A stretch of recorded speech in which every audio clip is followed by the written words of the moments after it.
San Antonio Spurs Stephen Jackson returns to action after losing unborn first child when Stephen Jackson left the San Antonio Spurs prior to their FEB 11 matchup with the Chicago Bulls for personal reasons. You have to wonder what exactly was going on with the 34-year-old swingman.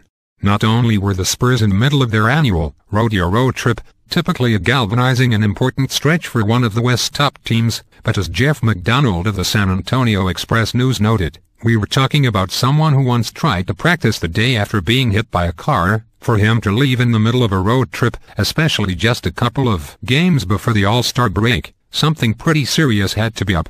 We know now, unfortunately, that pretty serious doesn't begin to cover it.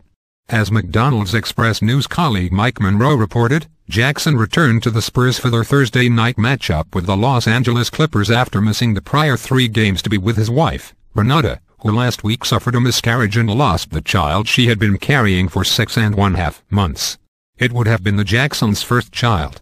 "I am as good as I can be," Jackson said before Thursday's Spurs-Clippers game at Staples Center. "I am happy to be back with the team.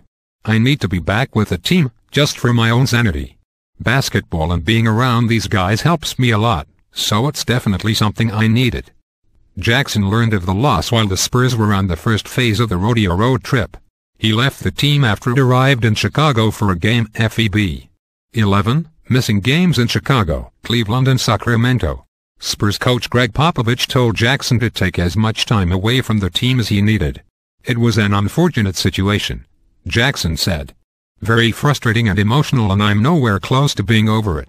My wife is not doing too well, so I'm happy I had a coach like Pop who gave me the time to be with her. In order for me to help her, I also have to help myself because this was a baby we were definitely looking forward to having. Being back with the team hopefully is going to help me be able to help my wife even more."